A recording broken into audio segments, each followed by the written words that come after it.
Les rues d'un quartier animé de Créteil, près du marché, grouillaient de circulation et de commerçants qui remballaient leurs étals. Au milieu du brouhaha des klaxons et des appels des vendeurs de crêpes, une jeune fille en scooter s'arrêta sur le bas-côté. Elle s'appelait Léa, élève en terminale dans un lycée public du secteur. Son vieux scooter Peugeot, d'un bleu foncé légèrement délavé, était encore bien entretenu. Sur la selle arrière était accroché un sac en toile arborant le logo de son lycée. Léa rentrait tout juste de ses cours de soutien. Elle s'apprêtait à faire un saut au marché pour acheter de quoi préparer le dîner. Cependant, ses mouvements furent interrompus par une voix autoritaire de l'autre côté de la rue. « Arrêtez-vous là !»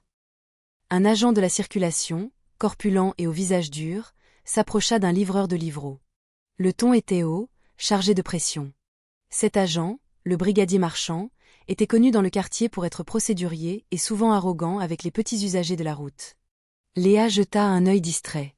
Elle avait souvent entendu des histoires sur Marchand, sur sa façon de forcer les conducteurs à payer des « arrangements » sans raison claire. Elle soupira doucement. Mais alors qu'elle s'apprêtait à redémarrer son scooter, une autre interpellation la fit se retourner. « Vous aussi, arrêtez-vous. » Le brigadier Marchand la pointait du doigt. « Moi, monsieur ? » ?»« Oui, vous. Votre scooter. Pourquoi il vous manque un rétroviseur ? C'est une infraction. » Léa baissa instinctivement les yeux vers son guidon. C'était vrai. Son rétroviseur gauche avait disparu 2 jours plus tôt, cassé lors d'une chute. Elle n'avait pas encore eu le temps de le remplacer. Mais elle savait aussi qu'une telle infraction méritait un avertissement, ou un PV, pas une telle agression verbale. « Pardon, monsieur l'agent. Je comptais justement le remplacer, je n'ai pas encore eu le temps de l'acheter. » L'excuse classique. Marchand renifla, puis la dévisagea. « Vos papiers. » Léa lui tendit sa carte grise et son BSR, brevet de sécurité routière, poliment. Mais avant qu'elle ne puisse ajouter un mot, Marchand attrapa la clé de contact et la retira violemment. « Ce scooter, je l'immobilise. Monsieur, je ne refuse pas la contravention, mais, il n'y a pas de mais. Vous croyez que je ne les connais pas, vos combines ? » Son ton monta d'un cran. Les gens commençaient à regarder. Quelques commerçants chuchotaient.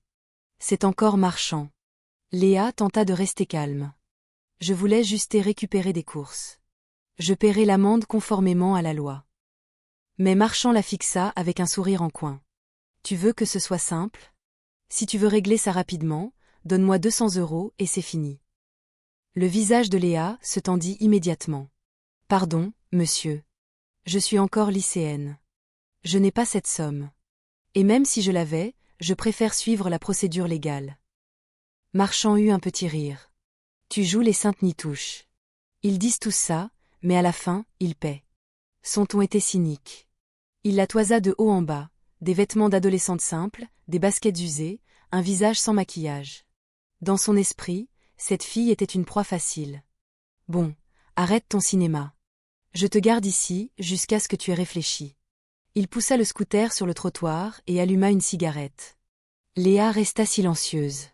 Mais dans ses yeux, une colère commençait à monter. « Monsieur, s'il vous plaît, ne soyez pas si brutal.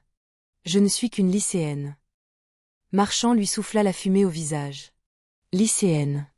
Justement. Une lycéenne devrait connaître les règles au lieu de ruser dans la rue. » Quelques passants commençaient à s'attrouper. Une dame tenant une boulangerie voisine glissa à sa voisine. « Pauvre gamine. Il fait toujours ça, ce Marchand. » Soudain, un jeune livreur, celui qui l'avait interpellé plus tôt, s'approcha. « Monsieur, n'abusez pas. Si vous voulez mettre une amende, mettez-la. Pourquoi vous énerver comme ça ?» Marchand se tourna vers lui, le regard noir. « Tu veux t'en mêler, toi ? Je dis juste ça gentiment, monsieur. C'est encore une enfant. » Marchand fit un pas vers lui. « Si tu joues les héros, je vais te verbaliser aussi, pour outrage. » L'atmosphère devint plus tendue. Léa regarda son scooter, maintenant brutalement garé sur le trottoir. « Monsieur, je vous en supplie, ne soyez pas violent. J'ai besoin de ce scooter pour aller au lycée. » Marchand la fixa soudainement. « Je vais te donner une leçon. Pour que tu saches qui commande ici. » Avant que quiconque ne puisse réagir, Marchand jeta sa cigarette encore allumée en direction du scooter de Léa. La cigarette atterrit près du coffre sous la selle, où se trouvait un petit bidon d'huile pour le mélange de temps qui fuyait légèrement. En quelques secondes, Les flammes jaillirent. Au feu! Au feu! Crièrent les gens. Léa poussa un cri et tenta de se précipiter vers son scooter, mais des passants la retinrent. Le feu prit rapidement, dévorant la selle et le carénage du vieux scooter. Une épaisse fumée noire s'éleva dans l'air. Léa ne pouvait que regarder, les yeux rouges, le visage figé. Le scooter que sa mère lui avait acheté au prix de grands sacrifices, le résultat de 2 ans d'économie sur ses ventes de pâtisserie à domicile, n'était plus que cendre. Pendant ce temps, Marchand se tenait là, les mains sur les hanches. « Ça lui apprendra », dit-il froidement. La foule commença à crier sa colère. « C'est inadmissible. Vous avez brûlé le scooter d'une gamine. » Mais Marchand les foudroya du regard. « Silence, vous tous. C'est une affaire de police. » Léa se tourna lentement vers lui. Des larmes coulaient sur ses joues, mais sa voix était blanche. « Vous pensiez que j'étais juste une lycéenne ordinaire, c'est ça ?» Marchand eut un sourire méprisant. « Et c'est pas le cas ?» Léa le regarda droit dans les yeux. « Vous venez de détruire le scooter que ma mère a acheté avec l'argent de sa sueur. Et vous venez de commettre une très grosse erreur. » Le silence se fit, troublé seulement par le crépitement des flammes. Un homme d'âge mûr émergea de la direction du marché. Il était bâti solidement, le visage dur mais empreint d'autorité. Il portait un blouson en cuir et un pantalon de type treillis. Les gens s'écartèrent immédiatement. « C'est M. Laurent », chuchota un habitant. « Le père de Léa. » Marchand se tourna. « Vous êtes qui ?» L'homme s'approcha lentement, regarda le scooter en feu, puis sa fille qui pleurait en silence. « Je suis son père », dit-il d'une voix neutre. « Votre fille a commis une infraction au code de la route. Et c'est une raison suffisante pour brûler son scooter ?» Le ton était calme, mais chargé d'une tension glaciale. « Monsieur, c'est une affaire de police. »« Ne vous en mêlez pas, » dit Marchand, toujours arrogant. Laurent le fixa longuement. « Je m'en mêle parce que vous venez de déshonorer l'uniforme que vous portez. » Marchand parut confus. « Qu'est-ce que vous voulez dire ? » « Je suis un ancien. Aujourd'hui, instructeur principal au centre de formation du RAID. » Le visage de Marchand blêmit instantanément. Le brouhaha de la foule s'éteignit d'un coup. Léa baissa la tête, ses larmes coulant toujours, mais un léger soulagement se lisait dans ses yeux. Laurent se tourna vers sa fille. « Léa, calme-toi ici. Papa s'en occupe. » Puis il reporta son attention sur Marchand, son regard aussi perçant que celui d'un aigle. « Vous avez conscience des conséquences de vos actes ? » J'appliquais le règlement, monsieur. » Appliquer le règlement en brûlant une pièce à conviction ? En humiliant une lycéenne ? Ce n'est pas faire respecter la loi, c'est un abus de pouvoir. Marchand resta sans voix. D'autres policiers, arrivés en renfort, se regardaient, n'osant intervenir.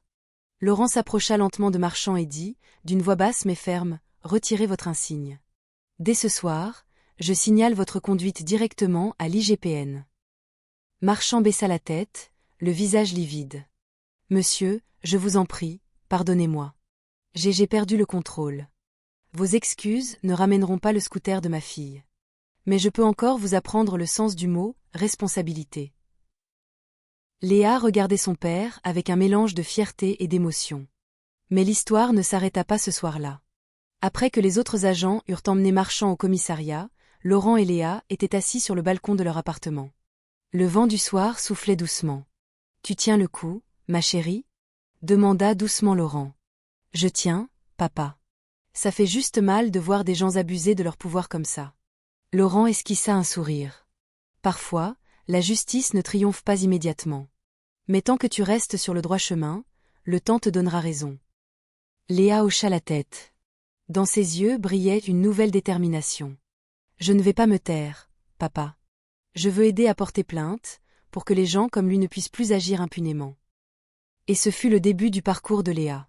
Une jeune fille que l'on croyait faible, mais qui allait apporter un changement dans son environnement. Cependant, il ne savait pas que le lendemain, quelque chose de plus grand les attendait. Une lutte qui allait secouer l'institution. Le lendemain matin, l'atmosphère chez Léa était encore lourde. L'odeur de brûlé imprégnait encore ses vêtements. Dans le salon, sa mère, Isabelle, regardait la photo des restes du scooter sur son téléphone, les yeux brillants.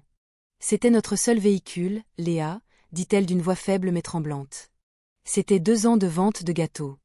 Léa regarda sa mère, les yeux rouges. « Pardon, maman. Je n'ai pas su le protéger. Isabelle secoua la tête et caressa les cheveux de sa fille. Ce n'est pas ta faute, ma chérie. La faute revient à ceux qui n'ont aucune conscience.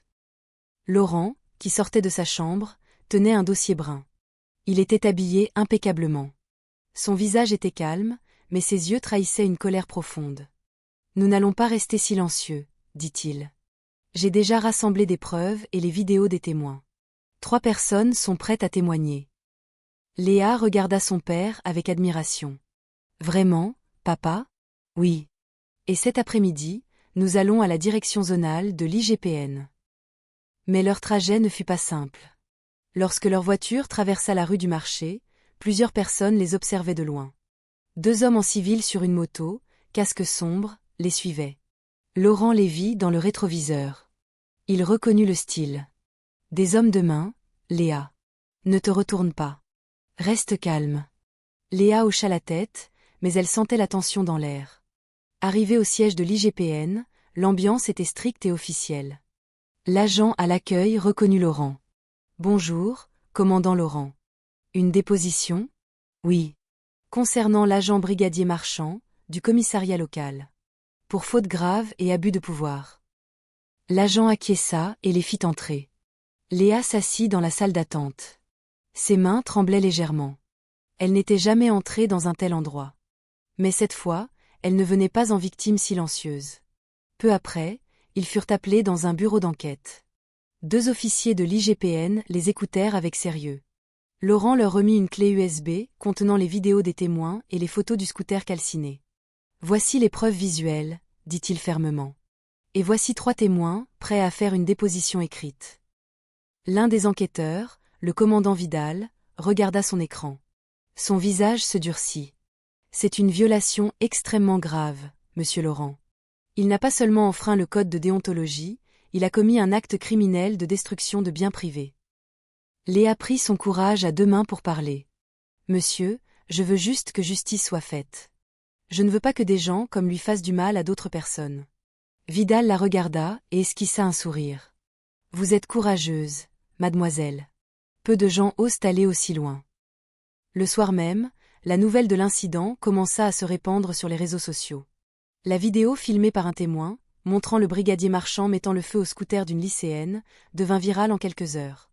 Le hashtag Justice pour Léa fut en tête des tendances sur Twitter et TikTok. Les commentaires affluèrent. Comment peut-on être aussi cruel? Il doit être viré. Bravo à cette jeune fille pour son courage. Mais cette popularité attira aussi des menaces. Vers 22 heures, le bruit d'une moto s'arrêta devant leur immeuble. Quelqu'un lança une pierre enveloppée dans un papier sur leur balcon. Laurent la ramassa. À l'intérieur, il était écrit « Laisse tomber si tu veux être tranquille.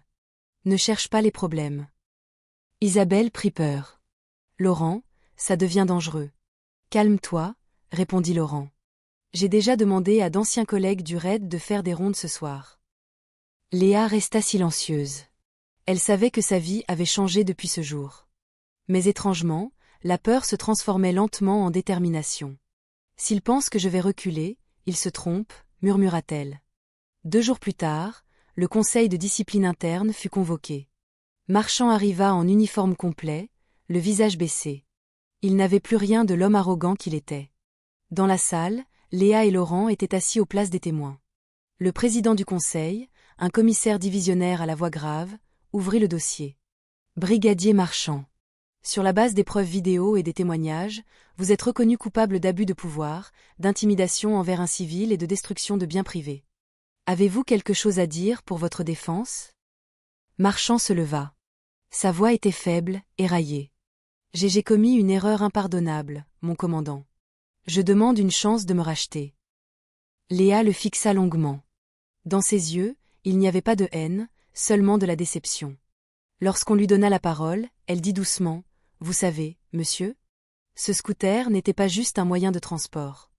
C'était le fruit du combat de ma mère. Quand il a brûlé, ce n'est pas seulement un objet qui a disparu, c'est notre dignité qui a été attaquée. » Le silence régnait dans la pièce. Le président du conseil frappa finalement de son marteau. Le conseil décide la révocation sans droit à pension du brigadier Marchand. Il sera également déféré devant la justice pénale conformément à la loi. Quelques journalistes présents prirent rapidement des notes. Marchand baissa la tête, des larmes coulant sur ses joues. Mais pour Léa, ce n'était pas une victoire. C'était la justice. Quelques jours plus tard, Léa retourna au lycée. L'ambiance était différente. Ses camarades la regardaient avec respect et admiration. Léa, je t'ai vue aux infos. C'est fou, t'as été géniale. T'as osé tenir tête à un flic. Léa sourit simplement. Je ne cherchais pas à devenir virale. Je ne voulais juste pas que les petits se fassent écraser. À la cantine, sa CPE, conseillère principale d'éducation, l'approcha. Léa, le recteur de l'académie, souhaite te rencontrer cet après-midi. Il dit qu'il a de bonnes nouvelles. Cet après-midi-là, Léa, accompagnée de son père, se rendit au rectorat. Le recteur les accueillit chaleureusement. Léa, pour ton courage et la fermeté de tes parents dans la défense de la justice, nous souhaitons t'offrir une bourse d'excellence pour l'université, jusqu'à ton master. Nous pensons que des jeunes femmes comme toi méritent les meilleures opportunités. Léa resta bouche bée, les yeux embués. Merci, monsieur le recteur. Je promets de travailler dur. Laurent regarda sa fille avec fierté. Tu vois, ma chérie. Parfois, d'une grande blessure naît une nouvelle force. Cependant, un événement rendit la situation encore plus profonde. Une semaine après le conseil de discipline, Marchand vint chez eux. Sans uniforme, vêtu simplement. Léa et son père l'accueillirent avec prudence. Je voulais juste m'excuser, dit-il à voix basse. J'ai tout perdu. Mais je le mérite sans doute. Léa le regarda longuement. Je vous pardonne, monsieur. Mais j'espère qu'après cela, vous comprendrez ce que ressentent les gens, petits et sans pouvoir. Marchand hocha la tête, des larmes coulant. Merci, mademoiselle. Vous êtes plus forte que moi. Après le départ de l'homme, Léa regarda le ciel du soir. Le soleil couchant peignait le ciel d'un orange doux, comme pour clore un chapitre douloureux avec sérénité. Elle prit une profonde inspiration. Papa, je pense que Dieu nous a donné cette épreuve pour que nous puissions voir qui est vraiment fort. Laurent sourit et lui tapota l'épaule. La force, ce n'est pas d'oser se battre, c'est de rester digne quand on est blessé. Quelques mois plus tard, Léa fut acceptée à l'université Panthéon-Assas avec sa bourse d'excellence. Elle choisit le droit, car elle voulait un jour défendre ceux qui n'ont pas de voix. Lors de son entretien d'admission, un professeur lui demanda « Pourquoi le droit, Léa ?» Elle sourit calmement. « Parce que j'ai vu de mes propres yeux comment la loi pouvait être utilisée pour opprimer les faibles. Je ne veux plus que cela se produise. » Cette réponse fit aussi le tour des réseaux. Et le nom de Léa fut finalement connu non pas comme celui d'une victime, mais pour son courage et sa détermination. Le dernier soir avant son départ pour l'université, Léa était assise devant chez elle, regardant la carcasse de son vieux scooter que son père avait gardé dans un coin de la cour. Elle la fixa longuement, puis sourit. Avant, je pleurais parce que ce scooter avait brûlé.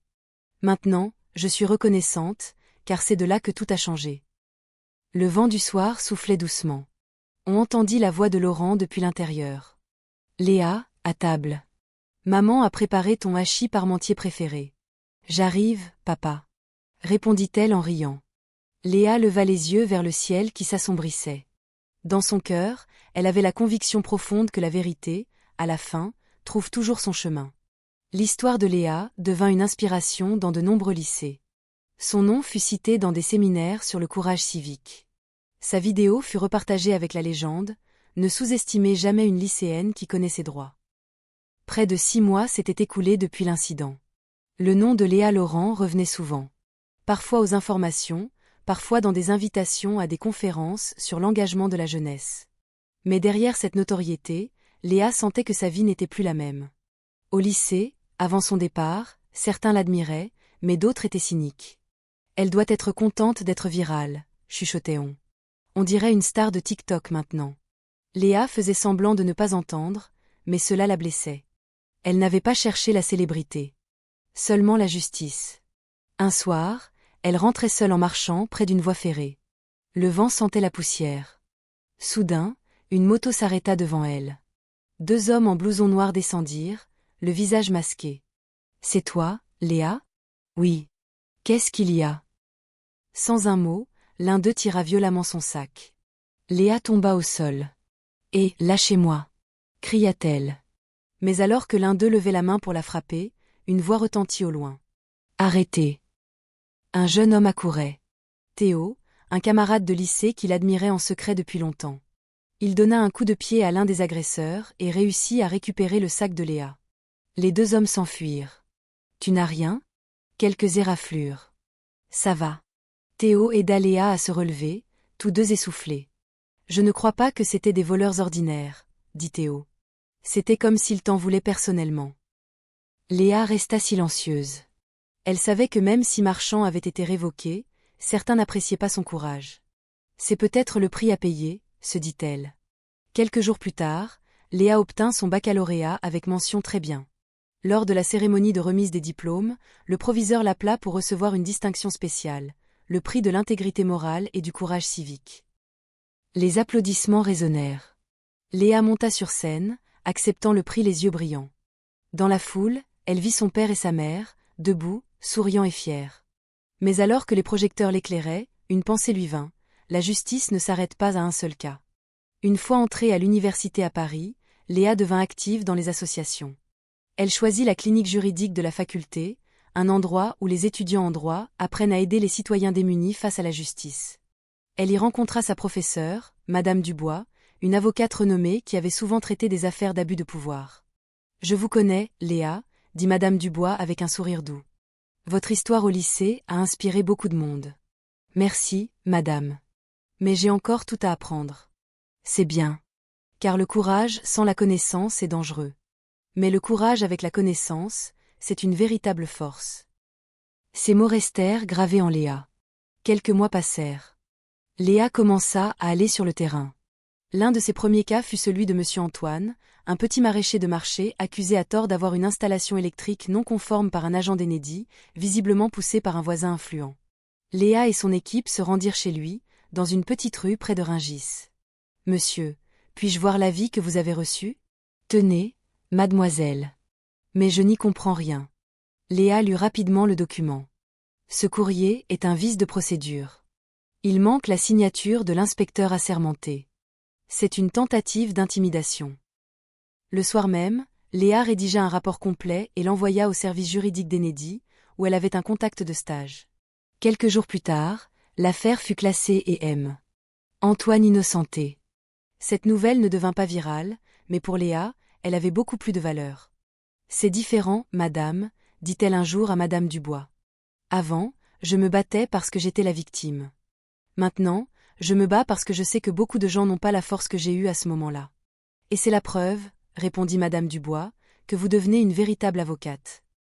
Mais la vie n'est pas toujours simple. » Un soir, Léa reçut un appel d'un numéro masqué. « Léa Laurent ? » ?»« Oui. »« Qui est-ce ? » ?»« Si tu continues de te mêler des affaires des autres, tu vas le regretter. Le monde n'est pas aussi propre que tu le penses. » L'appel fut coupé. Léa regarda son téléphone.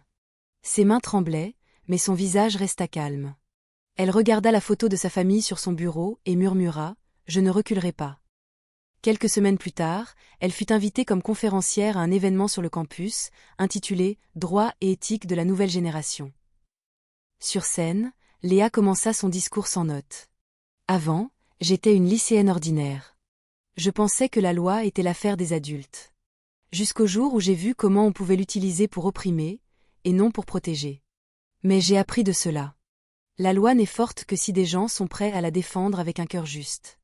Si ce n'est pas nous qui combattons l'injustice, qui le fera ? » Le silence se fit dans la salle. De nombreux étudiants furent émus par sa voix. Après l'événement, Théo, qui avait aussi intégré une université parisienne, vint la voir. « Léa, tu es incroyable maintenant, » dit-il en souriant. « Mais je m'inquiète aussi pour toi. Le monde du droit est dur. » Léa rit doucement. « Je sais. Mais je ne suis pas seule. J'ai des gens qui croient en la justice. Moi y compris, » dit Théo à voix basse. Depuis ce jour, Théo accompagna souvent Léa dans ses activités. Un an passa. Léa commença à écrire des articles dans des revues juridiques sur l'éthique des forces de l'ordre. Son article le plus lu s'intitulait « La justice n'a pas besoin d'uniforme, elle a besoin de courage ». Il fut partagé des milliers de fois. Peu de temps après, elle reçut une lettre de la Direction générale de la police nationale, DGPN.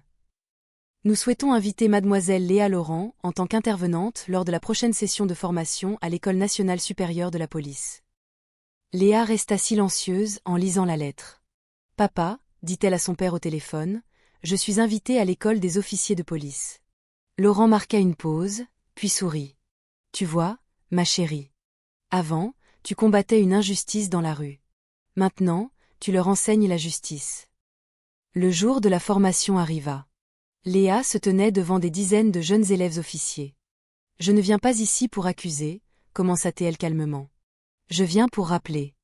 Vous portez cet uniforme non pas pour effrayer les citoyens, mais pour les protéger. Car chaque petit acte que vous posez peut changer la vie de quelqu'un. Comme la mienne a été changée. La salle était silencieuse. Un cadet baissa la tête, puis se mit à applaudir. Les autres suivirent.